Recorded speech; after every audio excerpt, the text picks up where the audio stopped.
Everybody, well, it's happening again. Another terrorist attack in a major European city. This time, it's Barcelona in the Catalan province of Spain. What do we know? Well, we know that a van at high speed ploughed into a crowd in the Las Ramblas area, a very upmarket, shopping, touristy type part of Barcelona. I've certainly been there. It's a lovely place to go. At least it was until this afternoon. The last reports we've heard is that one person was killed, 32 injured, at least 10 of them seriously. There's also talk of a hostage situation taking place inside a Turkish restaurant. But let's cross immediately to Tim John, LBC's reporter in Barcelona. Tim, good evening. Good evening, Nigel. The latest from me here really is that the police are still going door to door within the cordon. There is a huge cordon here all around the Ramblas. A lot of the streets around it are currently shut on lockdown. They're going door to door, checking these restaurants, tapas bars, shops, and really looking to see if any of the suspects, any of the people they're looking for in connection with this attack are holed up in there. The reason they're doing that is because many of the people, and as you said, it's a busy part of Barcelona. Yeah. Hundreds of people would have been there. Many people ran for cover. They were either in the restaurants or the shops already, or they darted for cover in those buildings, and the owners, managers put the shutters down and wouldn't let anyone leave. So that's kind of what's happening here at the moment. You can hear sirens in the background. That's because there are police cars, both marked and unmarked, arriving on the scene. If I just look down towards the Ramblas, and I'm quite far away now because they extended the cordon quite rapidly here, all I can see really is a sea of blue lights and police tape. So the cordon, Tim, means that nobody can leave that area or come into that area? Well, the people who are being allowed to leave are being escorted. Now, at the police cordon, certainly the one that I'm at, there are a few people standing in front. You know, they're clutching tissues. They're bracing themselves for the worst here this evening. They're desperate for some news. There are a couple of people who've got cars and mopeds kind of parked there, and I'm sure are desperate to get home after a day's work. But yeah. They're frustrated, but they have to understand, as the police are telling them, they're going nowhere for the moment. And Tim, no one's in, no one's out. So the driver of the van that ploughed into the crowd, causing dozens of injuries and at least one death, he fled, I believe. What we heard was that he fled the scene, and the police obviously then started a fairly intense manhunt to try and find that suspect. There are conflicting reports that I've just been hearing in the past few minutes that from various broadcasters here that suspect has been found somewhere, but that's not confirmed at the moment. It is quite difficult. It's quite a slow process to get that information out. But I mean, we saw this, of course, in Westminster, in Manchester, and at London Bridge just a few months ago. The police are cautious with stuff like this. They don't want to put misinformation out there. So yes, and yeah. Tim, one last question: is it true? Is it true? Do you know? Is there a siege situation, hostage situation taking place in a restaurant? I don't know for sure. No, we're just hearing lots of reports about it. Yes. But obviously this is a big area, lots of cordons. Others who are reporting that may be able to see that. I certainly can't. Tim, thank you very much. We'll be back to you very shortly. So politicians in the UK have started to give their reactions, and with me is Theo Usherwood, LBC's political editor. Theo, good evening. Yes, the Prime Minister Theresa May has just released a very short statement to say that her thoughts are with the victim of this terrible attack in Barcelona. She's added the UK stands with Spain against terror. Meanwhile, Jeremy Corbyn, the leader of the Labour Party, has also, he's tweeted, in fact, terrible reports from Barcelona. My thoughts are with those killed and injured, and the emergency services working to save lives. The leader of the SNP, the Scottish First Minister, Nicola Sturgeon, earlier, a short message from her: my thoughts are with everyone affected by this horrific and mindless attack in Barcelona. I'm sure we're going to be hearing more from the main politicians throughout this evening and into tomorrow. Theo, thank you. Don't go too far away. Any more reaction, please let us know. Well, yes, my thoughts are with the victims, with their families, and for Barcelona, which is a fabulous place to go to. But every time this happens, we get, of course, the same reactions. We get, the Prime Minister and the Mayor of London and the Leader of the Opposition and everybody saying how horrible it is and how we're united and we stand together in solidarity with whether it's Belgium, whether it's France, whether it's Spain. But nobody seems to have really any answers. And I'm interested to ask you, what can we do to protect ourselves? And I mean that not just at a national level, I mean it at an individual level too. I mean, has it reached the point where if you're walking along a busy street in a major city in Europe, that somewhere in your mind is that it might be a threat? Or do you just say, actually, in percentage terms, I'm probably still just about more likely to be struck by lightning? But, you know, the use of vehicles as weapons has been increasingly used. You know, remember Bastille Day, 2016, that lorry driving along in Nice, killing 86 people. Remember Christmas, 2016, Christmas market in Berlin, 12 people killed when a lorry drove into a crowd. And this year, of course, you know, we remember Khalid Massoud, who hired a car and drove over Westminster Bridge, and in total 6 people died in that attack. And then, you know, 8 people were killed in central London after attackers drove a van into pedestrians on London Bridge and then went into Borough Market. And, of course, there was one where a man drove at a group of worshippers outside a mosque in North London, and 1 man died there too. So the use of vehicles to attack pedestrians, to attack innocent people, is clearly an increasing feature. What can we do to protect ourselves from this or anything else? I want your thoughts on this, please. On 0345 6060 973. You can text me at 84850. You can, of course, tweet using the hashtag Farage and LBC at LBC. And you can watch us live on Facebook from here in London. And we'll be getting regular reports live from Barcelona as any news develops over the course of the next hour. And my first caller this evening, who's got some ideas for us, I hope, is Rav from Leicester. Rav, good evening. Oh, Nigel, it's a pleasure to be speaking with you today. Thank you. So what do we do? I mean, I made the point a moment ago that every time... I go to the European Parliament, and once a month it's in session in Strasbourg. And it seems almost every month now at the start, when the President of the Parliament calls us to order, you know, we stand for a minute's silence, and we say we stand in solidarity with the victims. Absolutely. But nobody ever seems to be saying, hey, do you know what? We need to be doing something. Yes. And I would just like to make a wider point on this, and it's probably an angle which many people probably don't like to mention, but I think we're getting at a point where society is. So, I mean, without being labelled a supremacist or anything along them lines, I'm actually Asian, so I can't be. Right. But it's like the labels we get placed by society and the left. So I think we do need to talk about the Islamic problem that we have in the UK, and it's a wider point. So if you look at everything that's going on, so whether it's from suicide bombers to child grooming gangs to female mutilations to honour killings, all these events and all these kind of horrible, terrible things are happening disproportionately. And it's important to use that disproportionately. So not all, but disproportionately from a population which is Muslims from over 3%. And I think the issue we have is, like I was saying, we've got into a situation where what the left have done is they've designed a mechanism in such a way where if we were to say anything or to basically mention facts, because I don't believe, and I think a lot of people who live in the UK don't believe we are racist, we are homophobic, or anything along the points, but we're just talking about facts. But we don't seem to be able to speak facts anymore. So everything we've said today, or I've said today, is not fiction. It's not made up. These are facts. But we don't. Rav, can I ask you, what's your religion? Do you practice? I'm Hindu. You're Hindu, yeah. I mean, yeah, and it is fair to say, is it not, that traditionally, over quite a long time, there's been a huge tension between the Hindu community and the Muslim community.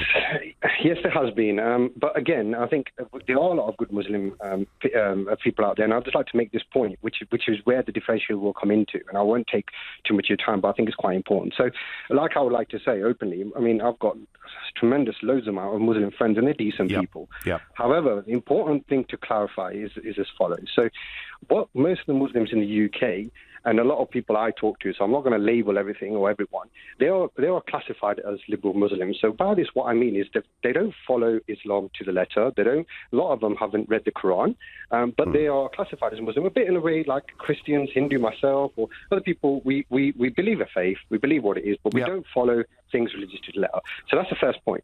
However, what we do have to understand is a lot of terrorism and terrorists and so forth that do these terrible crimes actually do specify that we're Islam and it comes from the Quran, and but we are in a situation where we're shutting that down. So Rav, you believe, and I'm pleased to hear you saying that you don't want to have a holy war against Islam, because I think if we were to go down that route, I think we'd lose. I think it would be a catastrophe.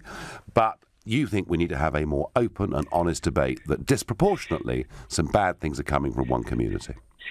Yeah, absolutely. And I think it's important to say that, because we don't want any kind of civil war and anything like that. I know it's quite big to say that. But what I was trying to make, the point I was trying to make was we do need to have an open conversation, because at the moment we are, whichever champion, we have been shut down. There's no channel to discuss these things. And there are items and there are various verses that are mentioned which actually do drive hate. And I won't go into too much. Let's not get too theological, Rav, at this moment in time. But I thank you for the general point that you've made.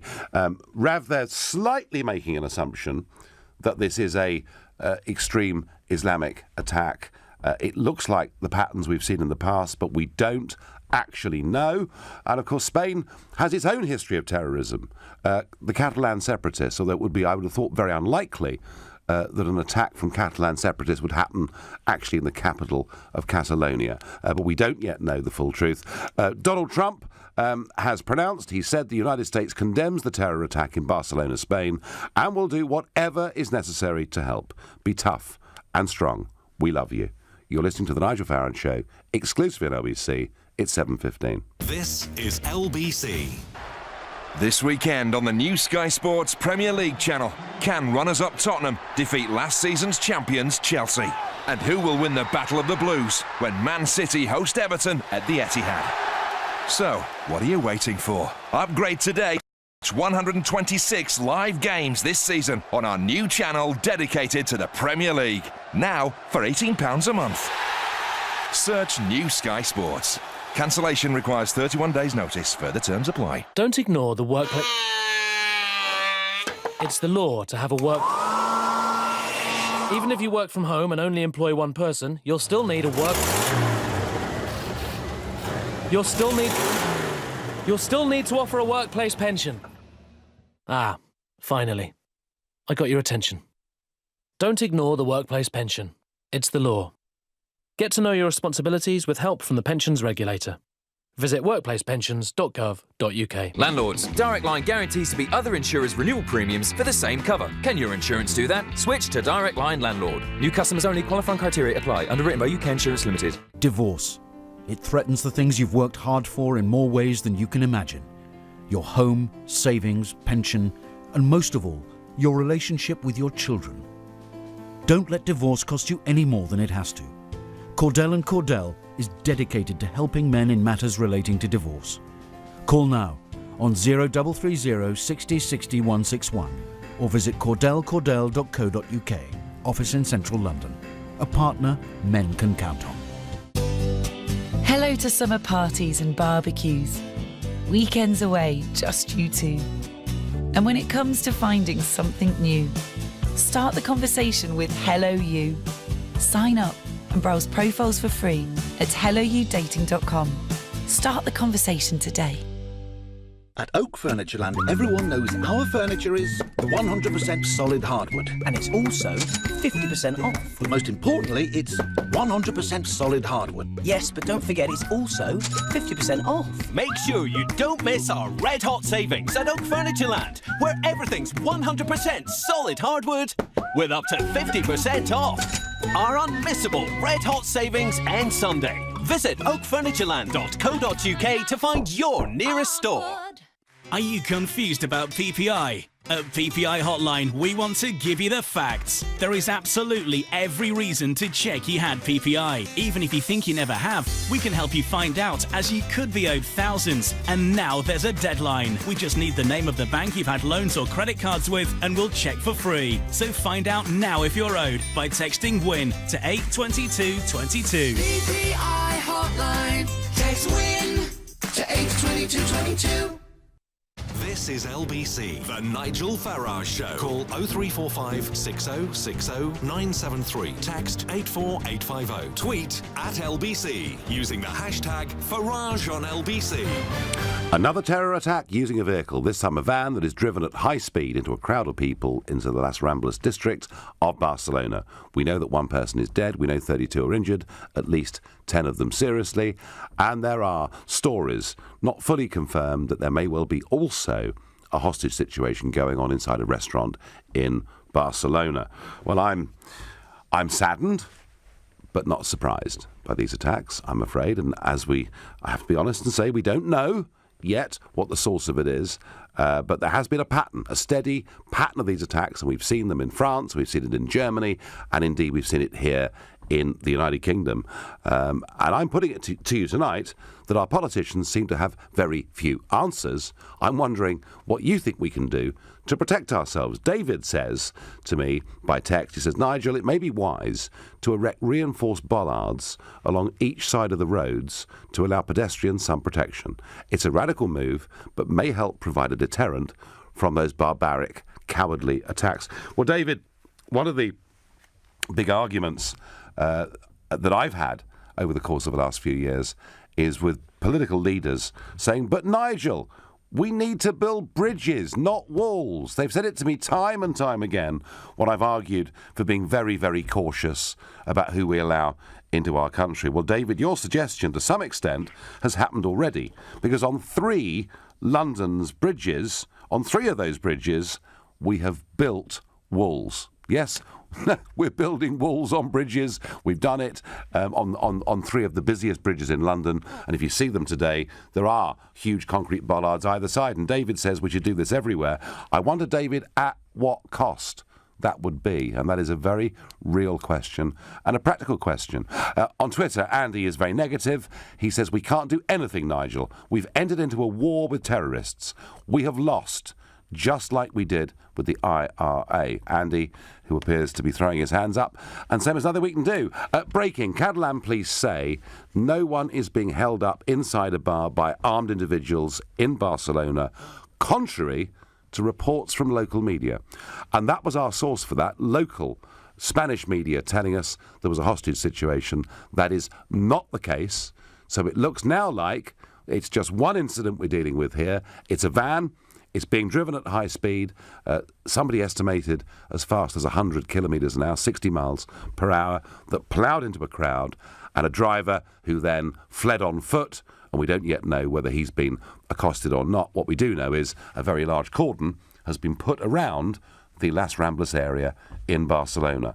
What can we do to protect ourselves? Do we as individuals perhaps say to ourselves, I don't know, I'm not so happy visiting this city, or I'm worried about going to London? Or do we just have to shrug that off and get on with life as normal? And I'd love to think we could get on with life as normal. But, you know, even here in London, the capital city of this country, we've now reduced the numbers of days that we do changing of the guard outside Buckingham Palace, and they now have a full armed escort with them. So it's all well and good saying we mustn't allow terrorism to change our way of life. To some extent, it is already. And any of you that are going abroad this year through Britain's airports or airports anywhere know that we have to strip off now and take virtually everything off, don't we? Our shoes, our watches, cufflinks if we're wearing them. So our way of life is being changed. But what can we do to make ourselves a little bit safer? Stuart in Carmarthen is my next caller. Stuart, good evening. Nigel, good to speak to you. So what would you do, Stuart? Okay, so Nigel, first of all, it wouldn't happen imminently, but I think when manufacturers of vehicles are bringing out new cars and vans, they need to utilise the GPS system and create a system so it'll prevent cars from going anywhere where they shouldn't be. So built-up areas, off-road, and that would eliminate potentially this sort of incident. And also, if anyone was taken ill at the wheel, possibly. I'm not convinced, Stuart, that if you're driving at 60 miles per hour down a road and you then go off it by, a few feet onto a pavement, that any system could stop the car doing that. It depends obviously you wouldn't be able to totally eliminate it, but I think if the GPS system would control the car so it adheres to the speed limit, for instance, 20 miles an hour in a 20 mile an hour zone, not going to be able to get to 60 miles. Well, if we finish up, Stuart, as some suggest, with driverless cars, namely that it's all done by a computer, then I suppose you would finish up with cars that went at maximum 30 or 20 or whatever it may be. So we may, in a way, having thought it through for a second, we may, in a way, be heading in that direction. But I suspect that this is a very long way in the future, as you conceded at the start. I just worry short term, what on earth can we do? Short term, it's a very difficult situation to get any precautions or to put anything in place as well. I think there needs to be more armed police. I think all the police officers should be armed in this country. Do you know what, Stuart? That's my personal opinion. Do you know what, Stuart? Your second point there, I'm now not going to argue the ins and outs of with you, because I am absolutely convinced after what happened on London Bridge, I'm absolutely convinced that if that police officer had been armed, not even necessarily with a gun, but at least with a taser, those three bad guys would have been taken down there and then. As it was, he went up to them, didn't he? With a baton, did his best, but it just simply couldn't be good enough. Thank you very much indeed, Stuart. OK, news coming out now. Catalan police now confirm that actually the number is 13 killed. That's up from 1 earlier. 13 killed. That's what the Catalan police are telling us. 32 injured, 10 of them very seriously. The Catalan police say no one is being held up inside a bar. I repeat that. So it is a one-off incident, but the number of dead has now risen to 13. So it is yet another horrendous attack. Stuart on Facebook says, has anyone claimed it was a lone wolf with mental health problems? No one, Stuart, has claimed anything yet about who it may have been. I will speculate on one thing. The number of injured now has gone up to 50. 13 killed, 50 injured. They're the latest figures we've got from the Catalan police. The only speculation I will make is I'll be very surprised if the person that drove this van wasn't a regular, habitual drug user. And I say that, and so one or two people have a sharp intake of breath, but time and again we see with these incidents that it's young males, and very often, yes, they've picked up an extremist ideology. There nearly always seems to be a link with drugs. I'm going to ask Kuram from Slough. Good evening. Hi, good evening, Nigel. First of all, before I get to my point, I just want to give my condolences, and also my prayers are with the victims and their families of what's happened tonight in Barcelona. Yes, and we will share that. Second thing, actually, Nigel, you shocked me today, all right? In a good way, not in a bad way, in a good way. And I want to say thank you because, at the beginning of your show, when you started with listing the attacks that have gone on in the last year or so, yes, I really believed you were going to miss the attack that happened at Finsbury Park Mosque. Why? And you didn't. Why did you believe that? I don't know. I'm not much of a fan of yours. It sounds like you're very prejudiced against me, doesn't it? But anyway. No, it's not. I'm not prejudiced against anyone. I listen to what people say, and I make an opinion on that. Like today, I've called in and I'm putting my hands up. You shocked me. Sure. Okay. All right, thank you. And I'm happy. I'm glad that you did that. I'm very glad of that. And second shock is, I agree with you. I think this is a subject that I think the only way we can resolve this issue is to actually stand up and talk about it, not on a national level, on an international level. It has to be done properly. We need to educate people. I'm Pakistani Muslim, British, born here in the UK, lived here all my life, and I'm British. I don't. When people ask me, I don't say I'm Pakistani because I wasn't born there. I didn't grow up there. This is my homeland. When I come back, when I go on holiday, when I come back here to the UK, this is where I feel content, where I'm home. All right? Good. So I want to make it clear. First of all, it comes down to, you're saying, how do we change what's happening? Well, I'm saying, Kuram, I'm saying, how do we protect ourselves? How do we protect ourselves? Yes. The only way we protect ourselves is by discussing these issues, because as these things are so random. When I say random, I don't mean that these people are not planning them. I mean that they're so random that intelligent people cannot predict that it's going to happen. They might have someone as a suspect, but they can't predict when they're going to get into a car or rent a van or do something and do that. That can happen in a spare moment.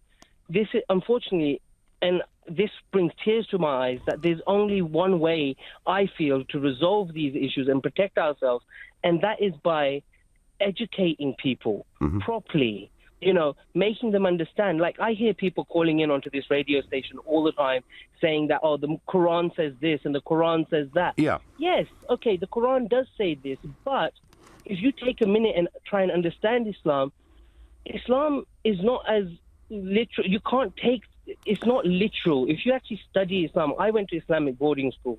Never in my life was I taught to kill unbelievers. No, and Khurram, actually, Khurram, a Christian could take something out of the Old Testament that we'd find pretty shocking today as well. I mean, I understand all of those points.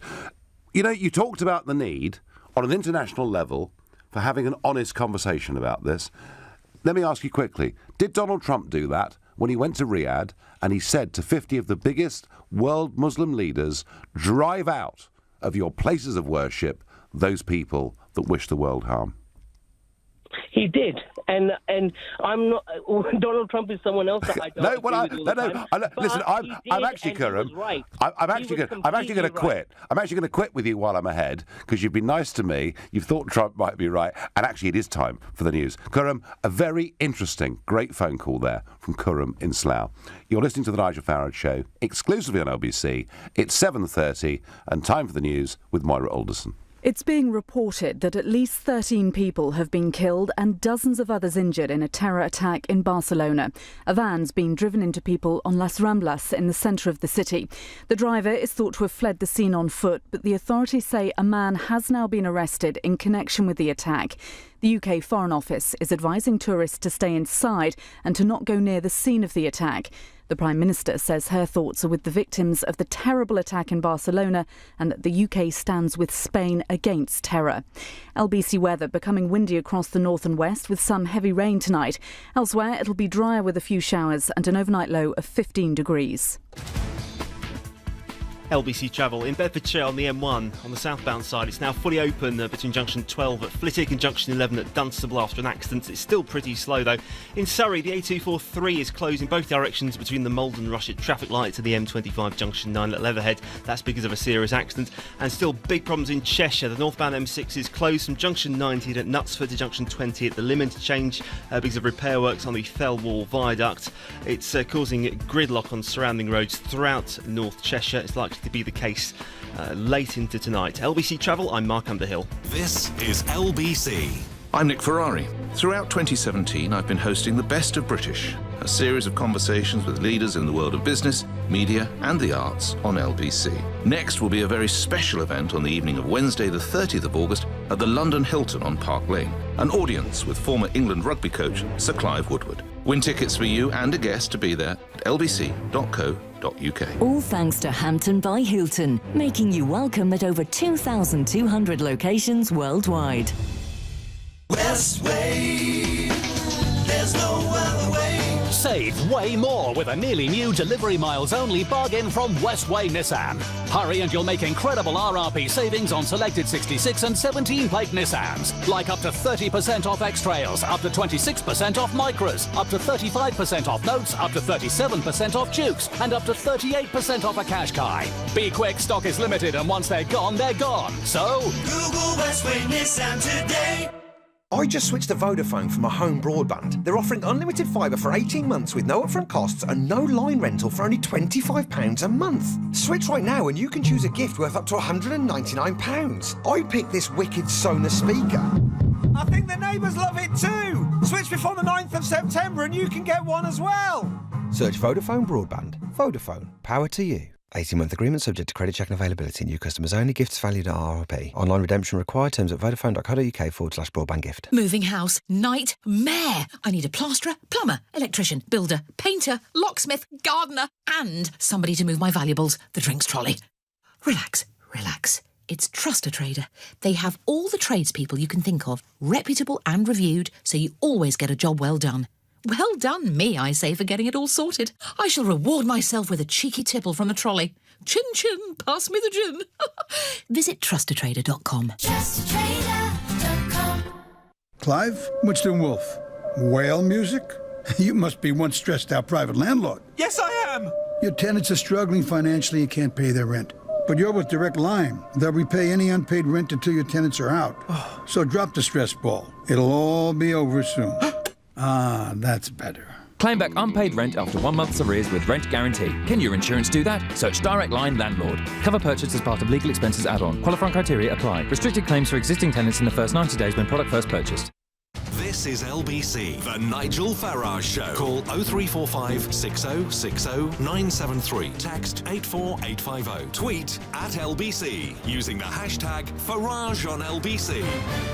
If you're just joining us and haven't heard the news already in the last few hours, a van has driven at approximately 60 miles an hour into a crowd of people in a very upmarket shopping district, Las Ramblas of Barcelona. The latest we have is that 13 people have been killed and 50 have been injured, many of them seriously. We do not know the identity of the attacker. The most that we know is that one person was driving the van and that person escaped from the scene. Whether or not they've subsequently been captured, whether there are other people and accomplices involved, we simply don't know the answers to it. There has been a pattern over the course of the last couple of years where lorries, vans and cars have been used. Indeed, we saw it here in London just a few months ago. And I'm asking the basic question of what can we do to protect ourselves? Do we build a lot more walls on bridges and on roads and around areas where there are large numbers of pedestrians? Do we perhaps think to ourselves, well, perhaps I'll avoid visiting this big city? And on a bigger level, already callers have said, including we had a British Pakistani Muslim caller from Slough, that there needs to be a more honest, open, international debate about the growth of terrorism and how we deal with it. But I'm not telling you what I think, I'm asking you what you think. And Sean from East Ham is my next caller. Sean, good evening. Good evening, Nigel. Pleasure to speak to you. Thank you. Good evening. So, Sean, what can be done to make us a little bit safer?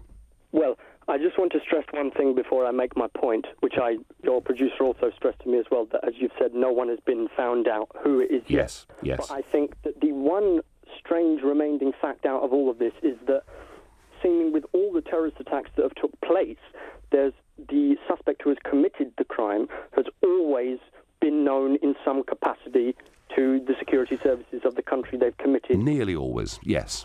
Nearly always. I mean, of the London Bridge attackers, 2 of them were known, 1 of them wasn't actually. But generally, Sean, I would go with that point, yes.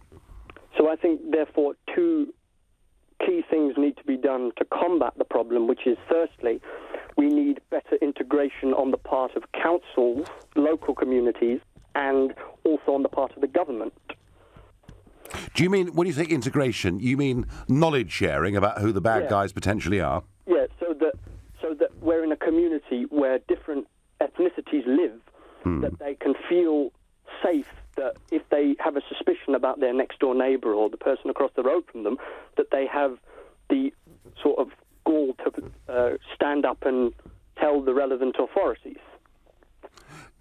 Sean, fine. Okay. And by the way, I just said bad guys. They could be bad girls as well, I guess. And we have to gender balance this debate, of course. It's quite possible. But Sean, fine.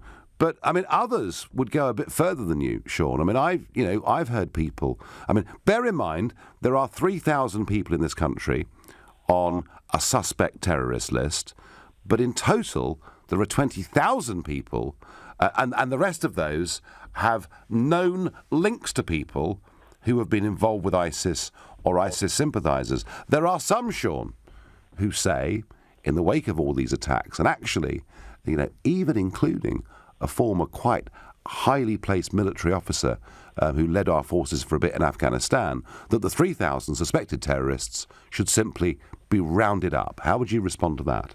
I think that would be completely the wrong way to go about it, because I think that wouldn't help it at all. It would just fuel the fire more. I think it would just make more anti-Muslim sentiment than there already is in the country, because I think that by him saying that, it wouldn't help the situation. It would just make it worse. OK, but you think there needs to be a lot more linkage between government at all levels as to who these people are, where they are and what they're doing. The trouble is, Sean, we simply don't have security services big enough, do we, to constantly track 3,000 people? But I also think the other thing that needs to be done is the horrendous scheme that David Cameron thought was a good idea to combat this kind of terrorism, the Prevent scheme, where he opened this scheme to sort of help stop radicalising young people from going into these ideologies. But if you see the facts, it's just made it worse and hasn't made any effect at all. Yeah. No, I think Prevent failed. I would agree with that. Sean, I thank you very much indeed. A point that gets made here that's been missed so far, and I thought somebody would say it, the other recent terror attack using a vehicle was, of course, in Charlottesville, USA. A US problem as well as a European one. We have to work with the Americans too to find solutions, says Dan. Point very well made. And Kathy makes the point that I made earlier, that the trouble is there are too many people on drugs these days, and that needs addressing in a big way.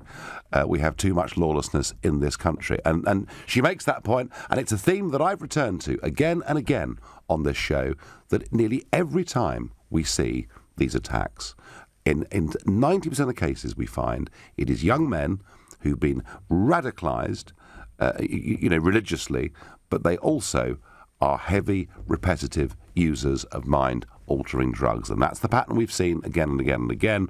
And a further point that our last caller made, nearly always too, they're on a known police list of some kind. I don't know whether Barcelona will turn out to be the same way, but I have to say, somehow in my heart, I'd be surprised if that wasn't the case. Ali in Wimbledon, good evening. Hi, Nigel. What can we do, Ali? How do we make ourselves a bit safer? Well, the problem is that I think that the current trend is that the people that are doing this have become self-radicalised. I think you'll find the majority of the imams and the majority of the mosques and the majority of Muslims in this country condemn this and reject these acts. However, you'll still find an individual who has been self-radicalised over the internet, over social media. It's very easy to tap into ISIS messages and other messages, radicalise yourself and believe that you can carry out this type of action. It takes one person to cause complete carnage. So even though 99% of the people are rejecting it and condemning it, it just takes one person to carry out such an act, who's being self-radicalised over the internet. And that's what you find with a lot of these guys. As you say, they're young, impressionable. They're hearing these messages, which are quite powerful on social media, and one day they wake up and think, I'll just go ahead and do this. Because the other thing they're shown on social media and on YouTube and places is the death and destruction of Muslims in the Middle East through these the wars that the West have, the invasions and the wars the West are involved in the Middle East. And that's the main message that's pushed to these guys, that, look, your fellow Muslims are being butchered in your countries, and you have to carry out some sort of retribution. So it's not even that they're religiously indoctrinated and they're giving all the proofs and the Quranic verses for doing this. They're just showing simple images. And that's enough to radicalise these people to commit these acts. And it is likely, Ali, isn't it, that you talk about self-radicalisation. The kind of person who is more likely, I would have thought, to be self-radicalised is somebody who perhaps didn't do very well in terms of education, who probably hasn't got a job, or perhaps not a very good job, or one they like. Somebody, and I'm going to say it again, somebody who is a repetitive, heavy user of drugs, and they are more likely to be self-radicalised. In fact, Trump called them losers, didn't he? He said the people, these terrorists, he called them losers. So I can see what you're saying about self-radicalisation, and it's a point very well made. The only slightly depressing thing, Ali, is how on earth, I mean, without controlling the internet, which clearly in a free society we're not going to want to do, what do we do about it?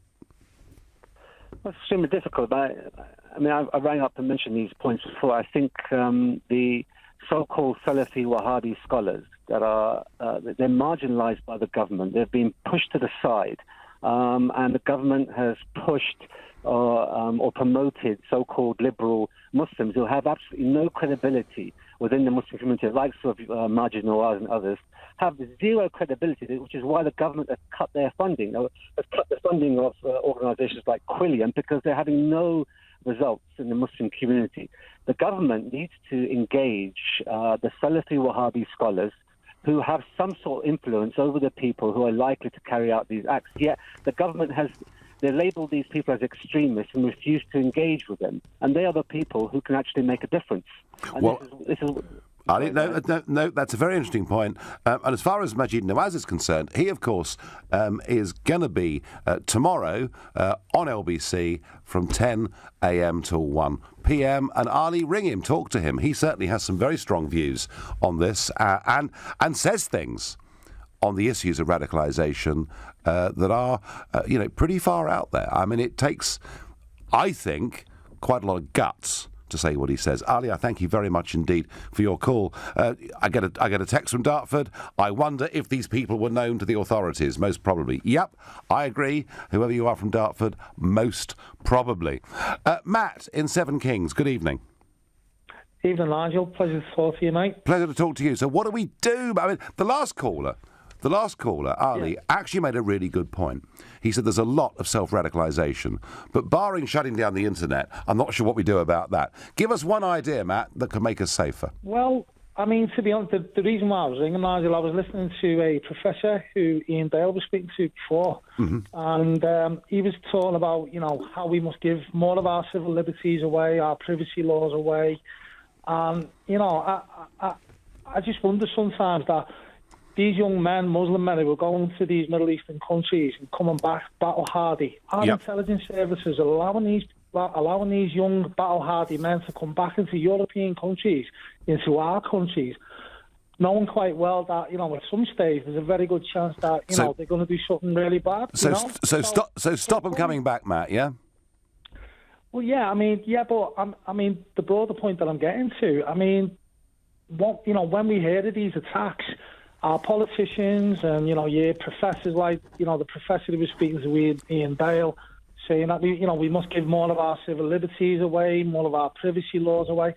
It seems very, very Orwellian to me, like, you know what I mean? Call me paranoid or... No, I don't. I think a lot of us feel like this. A lot of us are worried about our civil liberties, and actually what we should be doing is using the basic tools available to us. Matt, I thank you very much indeed, and Matt makes the point about people coming back in. I have been screaming about this for years, that anybody that goes to fight for ISIS in Syria should not be let back in our country. And so far, we've managed to stop the grand total of... 1. That's right, 1. And hundreds of others have come back and are living in our communities. Right now, you're listening to The Nigel Farage Show, exclusively on LBC. It's 7:46. Nick Ferrari at breakfast on LBC. Out of her job, Sarah championed the Labour MP Jeremy Corbyn, the Labour leader, telling her to resign from the shadow cabinet or be sacked 5 days after she wrote in the Sun newspaper that Britain had a, quote, problem with Pakistani men targeting vulnerable girls. Sammy Woodhouse, who is a child abuse survivor and campaigner. I personally don't think it's a racist comment what Sarah said. She's always been very open and said that, child abuse for the country is an issue. But what she's done is address something that we have seen evidence of. It's a clear pattern throughout the country. Nick Ferrari at breakfast. With Hampton by Hilton. Book direct for the lowest price. Every weekday morning from 7, only on LBC. This weekend on the new Sky Sports Premier League channel, can runners-up Tottenham defeat last season's champions Chelsea? And who will win the Battle of the Blues when Man City host Everton at the Etihad? So, what are you waiting for? Upgrade today and watch 126 live games this season on our new channel dedicated to the Premier League. Now for £18 a month. Search New Sky Sports. Cancellation requires 31 days notice. Further terms apply. We asked people to put a price on their hearing. One reply said £100 trillion because I love music and languages. Another said, priceless. Who wouldn't want to hear their grandchildren laughing? We know how much you value your hearing. That's why at Boots we have interest-free monthly payment plans available to make the right hearing solution for you even more affordable. Boots, let's feel good. Subject to status, over 18s only. Terms and conditions apply. You can earn more with a degree. And you can get a degree in just 2 years with a course at GSM London. Degrees are awarded by Plymouth University. And if you don't have a formal qualification, you can start on our foundation year. Places are available for September at our Greenford and Greenwich campuses. Enroll now. Text GSM to 66777. Or visit gsmlondon.ac.uk. GSM London. Have bold dreams. Hi, I'm Michael Owen and I know what it's like to be injured. If you've been injured and it's not your fault, you need to speak to Gowing Law. Text WIN to 80800 and Gowing Law will do the rest. Thanks, Michael. If you've been injured on the road or at work, Gowing Law could help you win thousands in compensation. We can tell you instantly what you might be owed. Find out right now and text WIN to 80800. So win with Gowing. Text WIN to 80800. Pets, we positively love them. So for those times they're feeling rough, get pet insurance from Pets in a Pickle. Go to petsinapickle.co.uk. This deserves your interest. Introducing the new innovative finance ISA from award-winning peer-to-peer platform Cufflink. Earn up to 5% gross interest per annum by investing your tax-free allowance or transferring in from your current cash or stocks and shares ISA. Start now at isatogether.co.uk. Cufflink is not a bank but is regulated by the Financial Conduct Authority. Past returns are not necessarily a guide to future returns. Your capital is at risk. Maximum interest rate subject to 3-year fixed term. The Nigel Farage Show on LBC. Call 0345 6060973. If you're just tuning in, there has been a terrorist attack today in Barcelona in the Las Ramblas shopping area, a very big touristy area. 13 people have been killed, 50 have been injured as a van at high speed, about 60 miles per hour, drove into a crowd. The driver got away on foot, and we are debating what can be done to make us safer. I was making the point, we don't know the identity of this driver, but the point I'm making is there is a regular pattern to these attacks that applies in about 90% of cases. It is that the murderers are young males who have been religiously radicalised, are known to the authorities already, and always have a drug problem. Lee on Facebook disagrees with me completely. He says people have taken all sorts of drugs over the years, but not all wanted to kill anyone. All right, Lee, fine, but you tell me why, matey. In this situation, there seems to be such a close linkage between the two. Maybe Ali, who phoned in and talked about self-radicalisation, maybe it is people who are on drugs, out of work, living on benefit, with too much time on their hands, are spending too much time looking at bad stuff on the internet. Maybe, Lee, that's the distinction. I don't know. I'm merely speculating. On Twitter, I get practically the way to stay safe is to stay away from the bigger cities. It's difficult. It's too late. Well, Angelina on Twitter, we could all avoid the major cities, but in practical terms, this is where people earn their money. It's where they go to visit. I don't see it really happening. The way to be safer is for the communities where these terrorists come from to be observant and to report them. And yes, that is something that is being encouraged at every level. We need zero tolerance. If the government knows of radicals and doesn't remove them from this country, and these people then kill, the government is guilty of aiding and abetting, says Steve from Sutton. Well, Steve, there are 3,000 suspected terrorists living in this country now. I think there's a growing body that thinks they should just be put in prison. I'm not saying I'm one of them, but it is an argument that's out there. Katie from Twickenham. Good evening, Katie. Hi, Nigel. Just phoning in, maybe I was a bit like Lee with the caller with the sharp intake of breath, as you said about being a potential drug user. Yeah. But on a bit of reflection and sort of thinking about it, there may be something in that, and not necessarily in this case, but no. As someone who's done my prevent training and I work in an NHS environment, I think, education is important. It's really important. And picking up on what Kareem said, and for the criticism of Prevent, there are some really good messages in there for the public, I think, to be prepared. So if I could elaborate a bit, you might be looking for, like you say, a vulnerable young man, social issues. One of the factors you might be looking at is, are they using drugs with an older male? Yeah. You know, and those social issues. So there is the potential there. And I think that everybody can be vigilant and know what's going on in their communities and look out for multiple signs, really. How many And just people, stay Katie, educated. how many people out there are trained in the Prevent programme that Cameron brought in?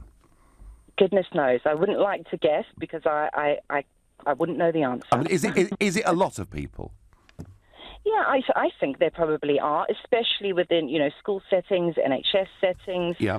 That training, is mandatory, and I think it's useful. Okay, so Katie, what you're saying is I've been a bit too critical of it, have I?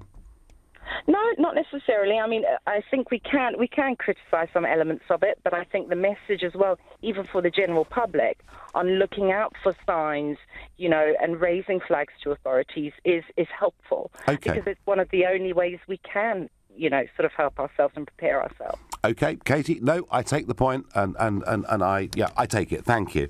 I won't completely condemn Prevent because perhaps it helps a bit. I don't know. Now, we have Barbara Lucian is my next caller from Dollis Hill. Good evening. Hello, matey. How are you? Hi, I'm very well, thank you. So, how are you going to make yourself safe? How are you going to make the world safer? Come on.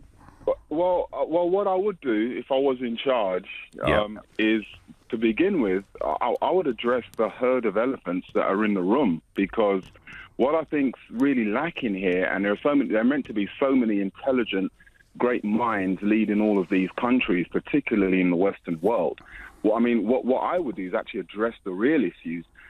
Something my mum said when I was a small boy and I was being raised, when she raised me, was prevention's always better than cure. Yep. And I really think that's what needs to be applied here, because we can sit here and we can talk about, building walls. We can talk about sat-nav. We can talk about all these crazy solutions, yeah? Let's get to the source of the problem. Let's really look at why this is happening.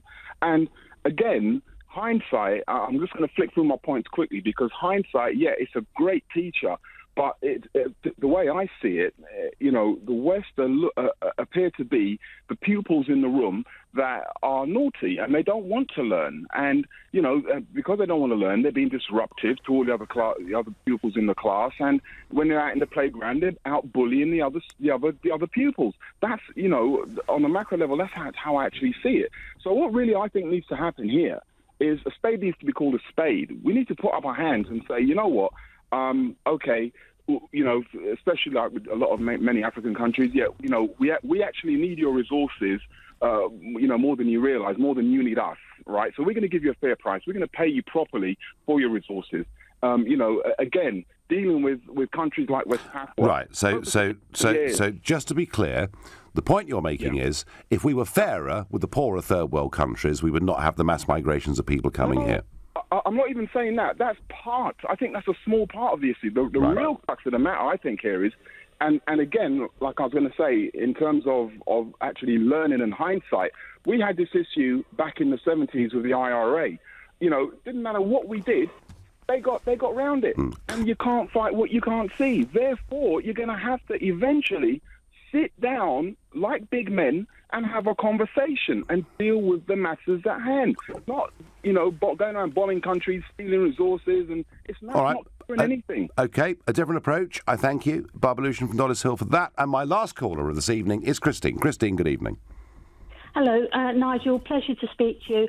Well, I'm actually calling, I think, in response to an earlier caller. I think he was called Ali, who suggested that a possible solution to addressing the young people in this country is by seeking out the Wahhabi scholars for their wisdom on this, because they, quote unquote, will understand these young people and can talk to them. Instead of, he spoke in derogatory terms about your colleague on the station, Majid, who represents a view that if Islam is being dangerously the problem in this country is Wahhabism has turned Islam more and more to a conservative view, which is totally in opposition to living within a Western country. Christine, They I'm going to need stop you there. change, They need to adapt. I'm going to stop you there, Christine, because you made that point so powerfully, and I have to tell you, I agree with it incredibly strongly. Thank you. We do not know who drove that van, but we've seen these patterns before. What can we do to make ourselves safer? Well, I have to say, and I'm going to go back to this, but Trump was elected on fighting ISIS and Islam, and his speech in Riyadh about challenging the Muslim churches to drive out of their places of worship bad people was a good one. In this country, one little thing I would do, make sure every police officer is armed at least with a taser, so when these horrible things happen, we can deal with it quickly. You've been listening to the Nigel Farage Show here on LBC. I'm back on the 28th of August, which is a bank holiday Monday. In the meantime, Ian Collins will be here from 10, but with continued coverage of the Barcelona attack, it's Clive Bull. Nigel.